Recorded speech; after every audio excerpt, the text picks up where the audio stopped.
Break के बाद स्वागत है एक बार फिर से आप सभी का सी न्यूज भारत में। सहारनपुर में चला राजनीतिक तनाव आखिरकार खत्म हो गया है। सांसद इकरा हसन ने थाना सदर में चल रहा अपना धरना समाप्त करने की घोषणा कर दी है, जिसके बाद स्थिति सामान्य हो गई है।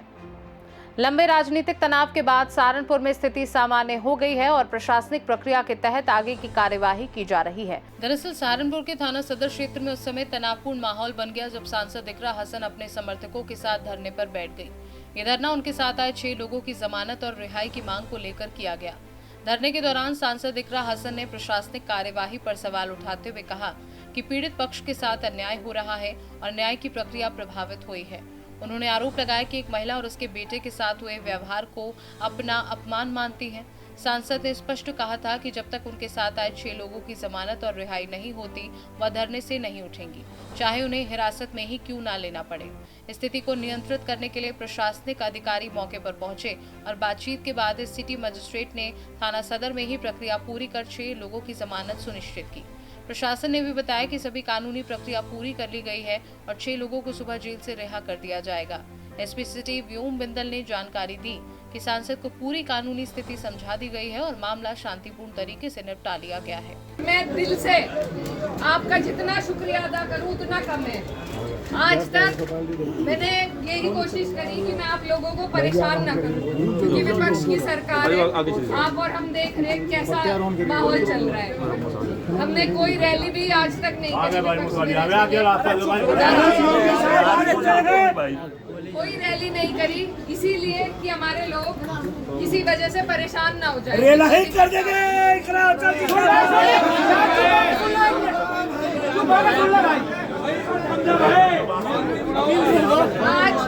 चुप हो जा यार, चुप हो जा। अब से पहले भी यहाँ के अधिकारियों ने जिस तरीके से व्यवहार करा, आप सबने मेरा साथ दिया, सोशल मीडिया के माध्यम से हो, जैसे भी हो, आप सब अपने हो, भाई हो, बड़े हो मेरे।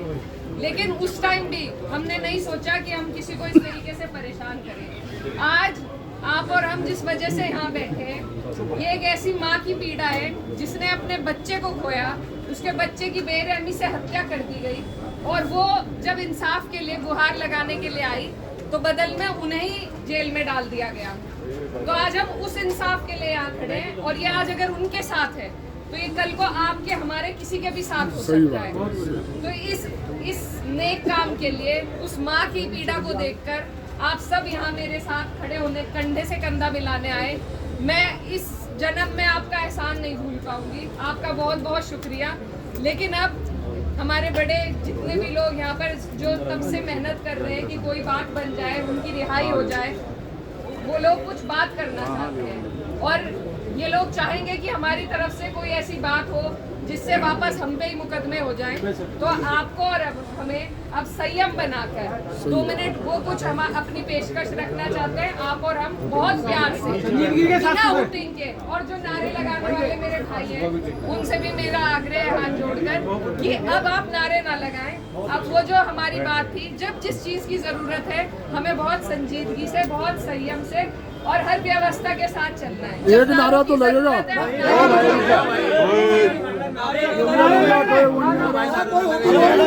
जब नारे की जरूरत है हम नारे लगाएंगे, जब हमें बात सुनने की जरूरत है हम बात सुनेंगे, जब धरने पे बैठने की जरूरत है हम धरने पे बैठेंगे। आप सब ने बैठे और आज हमने पहली बार इस जिले में खड़े होकर एक ऐसी लड़ाई लड़ी कि कल को अगर आपके हमारे साथ, एक और बात मैं कहना चाहती हूँ कि ये किसी एक समाज की लड़ाई नहीं है, इसको राजनीति से भी जोड़ने की जरूरत नहीं है, किसी के वोट की लालच की भी बात नहीं है। बात यह है कि अगर आज हम उनके लिए खड़े नहीं होंगे, कल को कोई आपके हमारे साथ अपराध हो, जुल्म हो, कल को कोई हमारे लिए भी खड़े होने वाला नहीं है।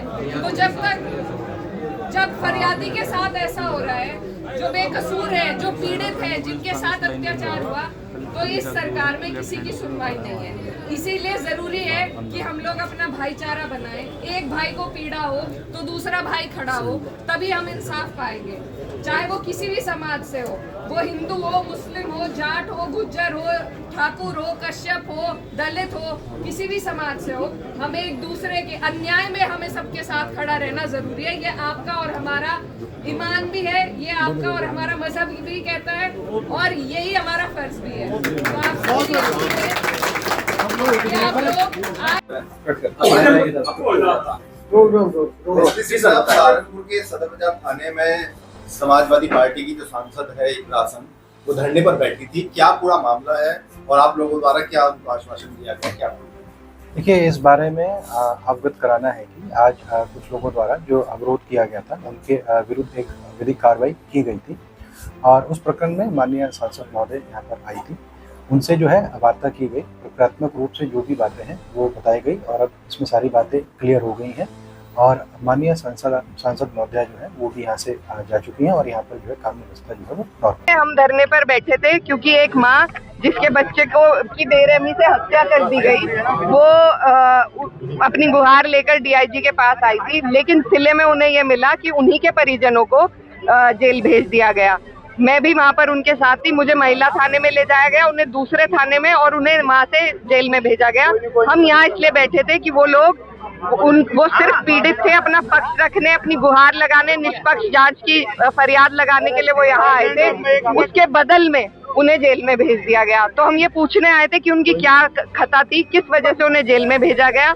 और सभी भाई यहाँ पर आए, हम सब ने उनके रिहाई के लिए धरना दिया। अभी हमारे बीच में सिटी मजिस्ट्रेट साहब आए थे, उन्होंने उनकी जमानत मंजूर कर ली गई है, लेकिन जेल के प्रोटोकॉल की वजह से वो सुबह में छूटेंगे। तो उसके चलते अधिकारियों के कहने पर और अपनी मांग की पूर्ति पर हमने इस धरने को सभी ने मिलकर खत्म कराया और सुबह हम अपने भाइयों की रिहाई कराएंगे और उसके लिए सभी लोग यहाँ पर बधाई के बाद आप लगातार धरना कर रहे थे, तो क्या जिला प्रशासन ने आपकी बात उस समय? देखिए, बहुत लंबा वक्त लगा जब तक यहाँ पर सभी लोग एकत्रित नहीं हुए। सबने अपना पीडीए के जो समाज के लोग हैं, सब लोग जब आकर जब तक उन्होंने अपनी फरियाद यहाँ नहीं उठाई इनके सामने, इन्होंने हमारी एक नहीं सुनी और अब धरना समाप्त करने के लिए हमें कहा गया है, जिसके लिए सिटी मजिस्ट्रेट साहब आए थे। तो क्योंकि हमारी मांग मंजूर हुई तो हम यहाँ से जा रहे हैं। क्या अधिकारियों की तानाशाही थी? बिल्कुल तानाशाही चल रही है। जो पीड़ित पक्ष है, जो जिस पे पहले से अत्याचार हुआ है, जो पहले से जूझ रहा है, उसी को आप जेल में भेज देंगे, ये कहाँ की कानून व्यवस्था है? तो ये सरासर तानाशाही थी कि उन्हीं लोगों को जो अपनी गुहार लगाने आए, उन्हीं को आपने जेल में बिठा दिया। अगर आज पीड़ित की भी नहीं सुनी जाएगी तो सुनेगा किसकी है प्रशासन? और ये यहाँ की जो कानून व्यवस्था है उस पर एक बड़ा प्रश्न चिन्ह खड़ा होता है। जो सरकार बार बार कानून व्यवस्था की दुहाई देती है, आज ये कानून व्यवस्था उनके सामने है। ये राम राज्य है, ये राम राज्य है जिसमें पिछड़े समाज के लोग या जो शोषित समाज है उनसे जो लोग आ रहे हैं, उनके साथ ये दुरुपयोग हो रहा है। ये महिला कोई मुसलमान महिला नहीं थी, उनके लिए तो अलग ही कानून चल रहे हैं। कश्यप समाज से थी और हमेशा भाजपा को वोट देते आए हैं, उनके साथ ये हुआ है आज। तो ये आज जनता के सामने है कि कैसे जो लोग इनके भी लिए वोट देते हैं, उनके साथ भी किस तरीके से अन्याय और नाइंसाफी ये सरकार करती है। ये किसी की नहीं है, ये सिर्फ कुछ पूंजीपतियों की सरकार है और उन्हीं के लिए काम करने का काम करती है। अधिकारी हैं, उन्होंने भी आपके प्रोटोकॉल का ध्यान नहीं रखा? जी देखिए, मुझे अपनी पीड़ा नहीं है, मुझे उस माँ की पीड़ा है जिसके बच्चे की बेरहमी से हत्या हुई है और उसके बावजूद उसको इतना बेइज्जत किया गया कि वो रोती हुई दफ्तर से बाहर निकली है। मुझे अपनी पीड़ा नहीं है। हमारे साथ तो ये प्रोटोकॉल कभी निभाते ही नहीं है। हम विपक्ष के लोग हैं, हमें तो संघर्ष का आदत है। लेकिन उनके साथ जो माँ थी, जो अपनी गुहार लेने आई थी, जिसका बच्चा मर गया, उसके साथ इतनी बुरी तरीके से व्यवहार करना, ये बिल्कुल ये बहुत शर्मसार है। सहारनपुर से सी न्यूज़ संवाददाता शाकिर राजपूत की रिपोर्ट। खास रिपोर्ट में फिलहाल के लिए इतना ही। देश दुनिया की बाकी खबरों को जानने के लिए आप देखते रहिए सी न्यूज़ भारत।